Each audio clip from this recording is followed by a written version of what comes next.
right, so the first screen here in answer choice A is the idiom in spite of or despite.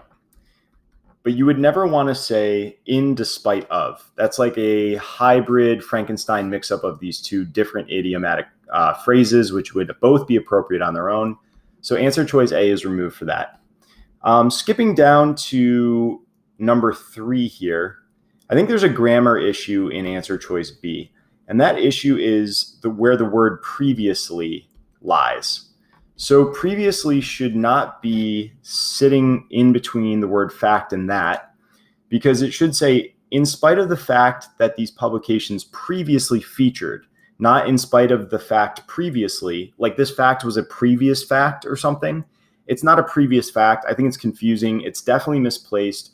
I stumble over it when I'm saying it to myself in my head, and that gives me pause and makes me think, okay, is this actually in the right place? This is just like sentence construction. I'm going to call it grammar, but let's move on to our final screen, which is the modifier. And this is a subtle one, but at the end of the sentence, we have this phrase that says, in business and politics, right?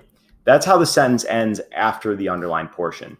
Whenever you have a sentence where there's a portion that's not underlined directly following the underlined portion, and that portion that's not underlined is short and leads up to the end of the sentence, you're going to want to focus on those words. There's a reason they left that hanging off there. Now, it could be a distraction, but most of the time there's something good in there.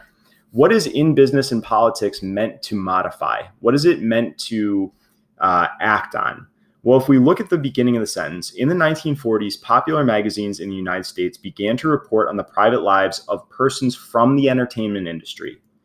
And I think that we want to talk about persons in business and politics, which means we want the word individuals to come right there, right before in business and politics, because this is going to modify whatever comes directly before it. It's like a relative modifier. So we would not want articles, which removes answer choice C. Answer choice D makes it sound as if these individuals were previously in business and politics, but I think that we want to make it clear that previously these publications featured people that were in business and politics. So I think that the meaning of that gets a little bit lost. And I would even add that as like a fourth.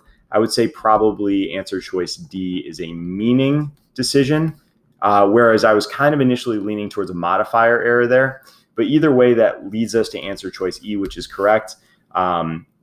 Whereas previously these publications had featured articles on individuals in business and politics. And so we're talking about people that were in business and politics versus people that persons from the entertainment industry. So nice parallelism in the comparison there.